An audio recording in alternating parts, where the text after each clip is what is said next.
Graça e paz a parte de Jesus Cristo, mais uma teologia do meu quarto. E eu gostaria hoje de falar sobre cristão pode ficar endemoniado. Mas antes disso, vamos dar uma palavrinha de oração? Pai, em nome de Jesus, obrigada pela tua palavra, Senhor. Obrigada porque o Senhor inspirou as Santas Escrituras para nos instruir, para nos admoestar, para nos repreender quando necessário. Abençoa essa palavra. É o que eu te peço em nome de Jesus. E dá-nos entendimento. Amém.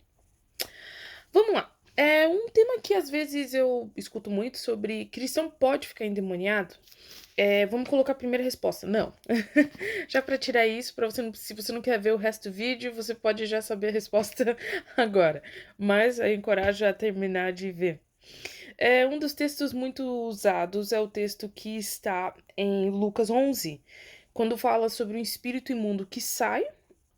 Aí ele fica procurando lugares áridos, procurando os lugares para possuir, e ele não encontra. Aí ele volta com 7 piores. Eu primeiro deixo eu esclarecer, eu não vou fazer uma análise teológica desse texto, o contexto, alguma coisa, mas eu vou falar aqui mais sobre a questão da possibilidade de ficar endemoniado ou não. Primeiro, não tem como. Eu pego um versículo que pode nos ajudar e a gente deveria ter como base. Tá lá em João 10, 28 e 29, que vai dizer o seguinte, uma página antes. Aquilo que o Pai me deu é maior do que tudo, e da mão do Pai ninguém pode arrebatar. Então, antes ele fala, eu sou a vida eterna, né? E ele dá a vida eterna.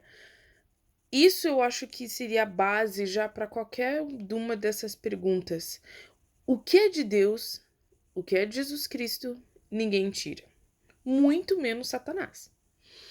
Jesus derrotou Satanás na cruz do Calvário. Agora a gente precisa entender como é que funciona esse processo quando a gente lê esses versículos e quando a gente vê exemplos bíblicos tipo Saul e Judas e etc. O que acontece? Vamos começar pelo Antigo Testamento. No Antigo Testamento, as pessoas não tinham a permanência completa do Espírito Santo. Somente aqueles que eram reis ou sacerdotes ou profetas.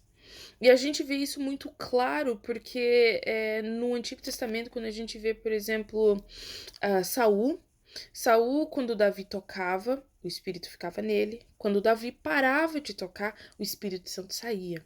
E era assim também com os profetas. Os profetas às vezes ficavam cheios assim do Espírito Santo e qualquer pessoa que passasse, elas sentiriam essa presença e elas também ficariam em êxtase. Tem até um relato em Saul que a gente não vai entrar aí agora por menores.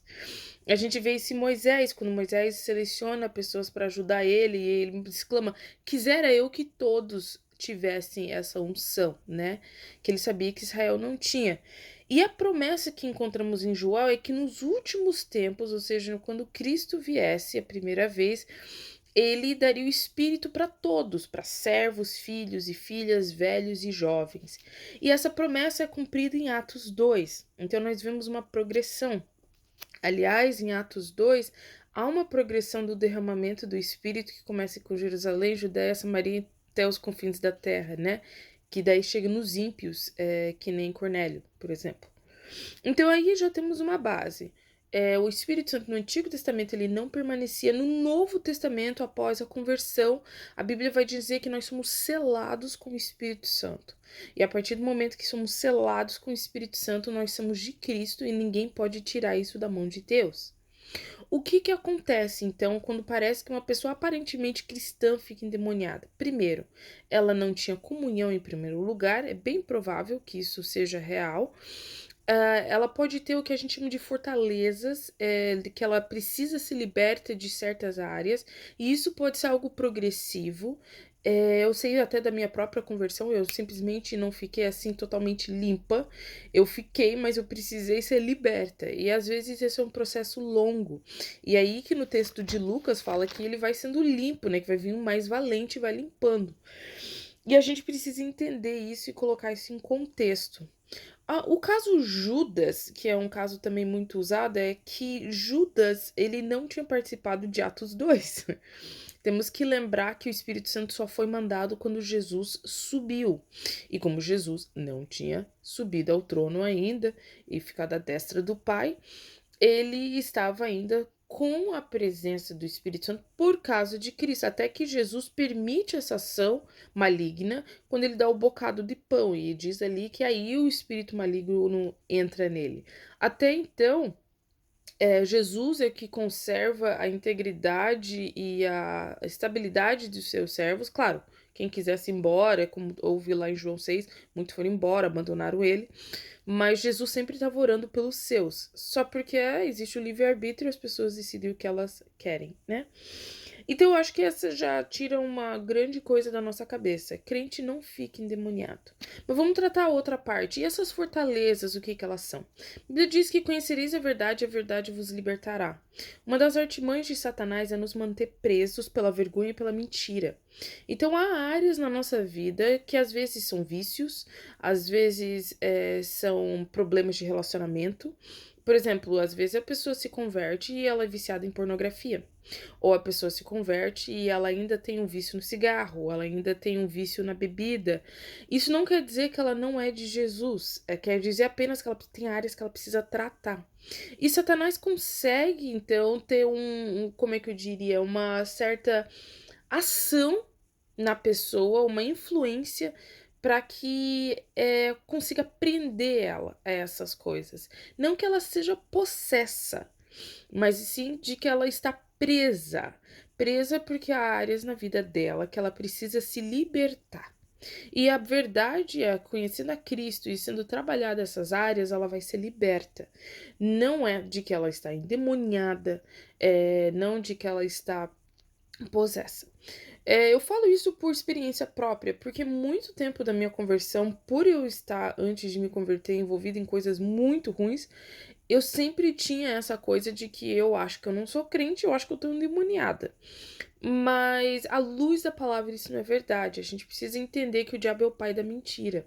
E ele usa nossas emoções, ou ele permite, na verdade, a gente permite que ele use as nossas emoções e nossa mente, em vez de a gente se respaldar na palavra. Então, eu creio que talvez se ficar mais alguma dúvida ou alguma coisa, pode me perguntar. Mas eu só queria deixar essa mensagem rapidinho aqui para ajudar você que talvez está com medo ou está pensando, meu Deus, eu pequei muitas vezes, eu caí na homossexualidade, ou eu voltei e virei o filho pródigo. Gente, uma vez de Cristo, sempre de Cristo. Deus vai te trazer de volta.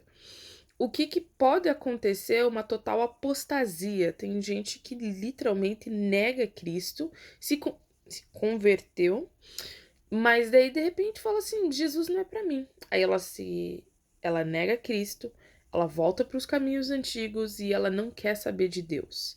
Pode ser que futuramente, pela graça, ela volte, mas tem muitos que não. Tem muitos que negam a cruz, e Paulo fala muito disso.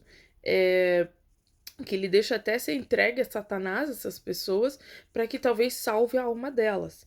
Mas isso é um outro tema, sobre apostasia. Alguns vão perguntar: pode ou não pode o crente perder a salvação?